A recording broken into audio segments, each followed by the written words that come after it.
ওকে, so আমরা যেটা বলছিলাম যে এখানে যে পোস্টটা দেখতে পাচ্ছেন সেটাই কিন্তু আমাদের এই যে এখানে শো করতেছে, এই সেকশনে শো করবে। বা আমরা চাইলে যে কোনো পেজ বানিয়ে এখানে সেটা শো করতে পারি। তো এগুলো আমরা পরে দেখছি। তার আগে মনে করেন এখানে যে পোস্টটা আছে, এই পোস্টের ভিতরে যদি আপনি যান, অর্থাৎ টাইটেলে ক্লিক করেন বা ইডিটে ক্লিক করেন, তাহলে ভিতরে চলে যাবে। দেখেন, ভিতরে চলে গেলেই দেখতে পারবেন যে এখানে টাইটেল অংশ, এখানে আমাদের কন্টেন্ট অংশ, অর্থাৎ কন্টেন্ট আপনি কি দিতে চাচ্ছেন, এটা একটা এডিটর বলে, টেক্সট এডিটর। তারপরে এখানে একটা সিস্টেম আছে ফিচার ইমেজ, এখান থেকে আপনি এই পোস্টের ইমেজ দিতে পারবেন। অর্থাৎ এখন কিন্তু কোনো ইমেজ সেট করা নাই। মনে করেন আমি যদি এখন নতুন একটা ইমেজ দিতে চাই, তাহলে কি করতে পারি, জাস্ট আমি ঢুকলাম, সাপোজ আমি আমার যে কোনো একটা প্রজেক্টের মধ্যে হচ্ছে যে সাপোজ আমি একটা ইমেজ নিয়ে আসবো। ওকে, সো আমি একটা ইমেজ মনে করেন আপলোড করব, মনে করেন কোনটা দিই, সাপোজ এটা।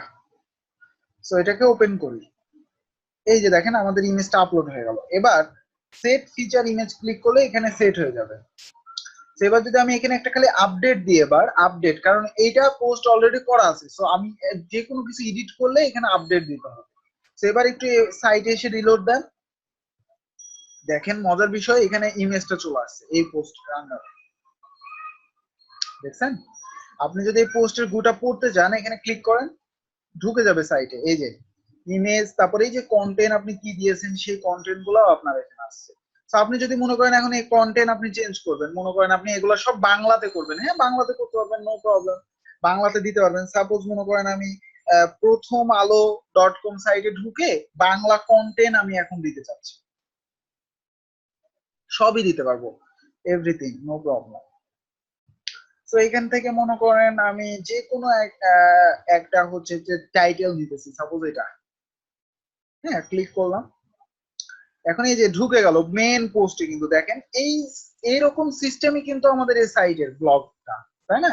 তো প্রত্যেকটা ওয়েবসাইটে প্রায় এরকম সিস্টেমই থাকে যে আপনি এই যে ব্লগ একটা জিনিস পড়তেছেন, টাইটেলে ক্লিক করলেন, ভিতরে ঢুকে গেল, তারপরে টাইটেল ইমেজ দেখতে পাচ্ছেন, কন্টেন্ট দেখতে পাচ্ছেন। তো আমাদের এটাও সেম করবো আমরা, এটা হ্যালো ওয়ার্ল্ড এর পরিবর্তে এখন যদি আমি এই টাইটেলটা দিয়ে দিই, এবং এই যে কন্টেন্ট গুলো আছে এই কন্টেন্ট গুলোর পরিবর্তে এই কন্টেন্ট গুলো আমি কপি করলাম, কপি করে আমি কোথায় দিব, এই যে এখানে এই এডিটরের মধ্যে, হ্যাঁ।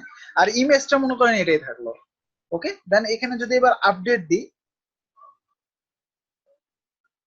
আপডেট দিয়ে এবার আমি যদি সাইটটা আবার ভিজিট করি, নাও এই যে দেখেন চলে আসছে আমাদের টাইটেল কন্টেন্ট।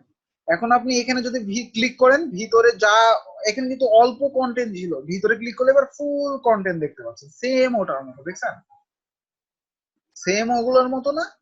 এবং এখানে কয় তারিখে পোস্টটা করছেন সুন্দর মতো চলে আসবে, কয়টা কমেন্ট আছে এই পোস্টের মধ্যে এখানে কাউন্ট হবে। কেউ যদি এই পোস্টটা পছন্দ করে দেন কমেন্ট করে, কমেন্টও করতে পারবে, ওই কমেন্টটা এখানে কাউন্ট করতে পারবে। আপনি চাইলে কমেন্টের রিপ্লাইও দিতে পারবেন, নো প্রবলেম। মজার না? সো এরকম তৈরি হয়ে গেছে। এই যে দেখেন এখানে কমেন্ট একটা আছে, আপনি চাইলে এখান থেকে রিপ্লাই দিতে পারেন, এখান থেকে নতুন করে কমেন্ট করতে পারেন যে নাইস, সাপোজ নাইস লিখে এখানে সেন্ড করেন, কমেন্ট হয়ে গেছে, দেখছেন এই যে কমেন্ট। তো এখন যদি উপরে যান, এই যে দেখেন এখানে দুইটা কমেন্ট, মজার না? চলে আসছে। কিন্তু এইগুলা তো আমাদের মনে করেন এই যে এই থিমটা যারা বানাইছে তারা এই ডিজাইনে এভাবে করছে, ডেভেলপমেন্ট করছে। কিন্তু আমাদের যখন একটা ডিজাইন দিবে যে তুমি আমার এই ডিজাইনটাকে এভাবে বানাই দাও, সব যেন আমরা এভাবে ডাইনামিক করতে পারি, তখনই আমাদের কোড অ্যাপ্লাই করতে হবে এবং তখন আমাদের কোড জানা লাগবে মাস্ট। সেই জন্য আমরা কোডিংটাই শিখব।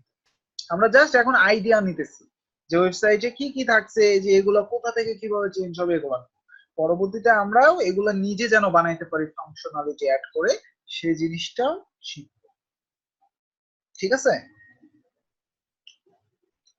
এতটুকুন বোঝা গেছে কিভাবে পোস্ট হচ্ছে।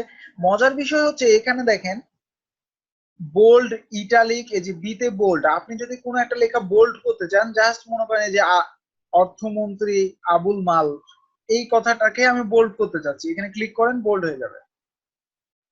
এবার আপডেট করেন, অথচ এই যে বোল্ড করতে আমাদের সিএসএস এ কি লিখতে হয়েছে, বি ট্যাগ, তাই না, বা স্ট্রং ট্যাগ আমরা শিখেছিলাম। এবার যদি রিলোড দেন দেখেন ওই ওই লেখাটা শুধুমাত্র বোল্ড, যতটুকুন আপনি বোল্ড করছেন ততটুকুন লেখাটা বোল্ড। ওকে, আপনি যদি চান ইটালিক করতে, মনে করেন যে আব্দুল মুহিতের, এটাকে ইটালিক করবো, এই যে আই ক্লিক করেন ইটালিক হয়ে গেছে। এবার আপডেট দেন, এবার এখানে ক্লিক করেন, এই যে ইটালিক বাঁকা, দেখছেন?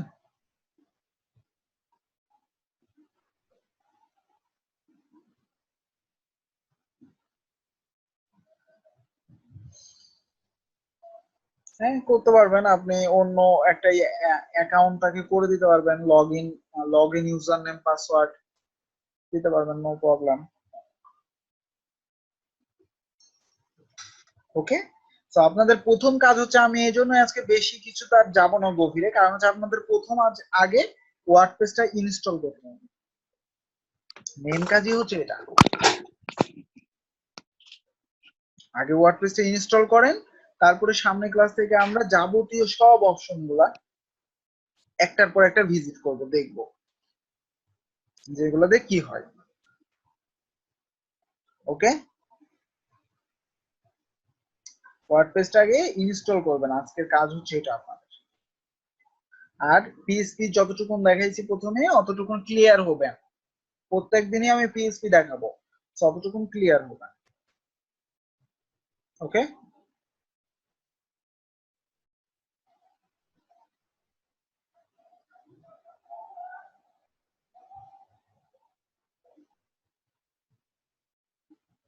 আপনি এতদিন পরে এসে বলতেছেন ফেসবুক গ্রুপে অ্যাড হওয়ার জন্য। এই গ্রুপ তো এখন সিক্রেট, সো আমাকে একটা রিকোয়েস্ট পাঠান, মেসেজ দিন, তারপরে এই গ্রুপে অ্যাড হতে পারবেন। সরাসরি এই গ্রুপ খুঁজেও পাবেন না, এখন সিক্রেট হয়ে গেছে, ঠিক আছে? সো আমাকে আগে ইনবক্স করেন, তাহলে অ্যাড করে দিতে পারবো।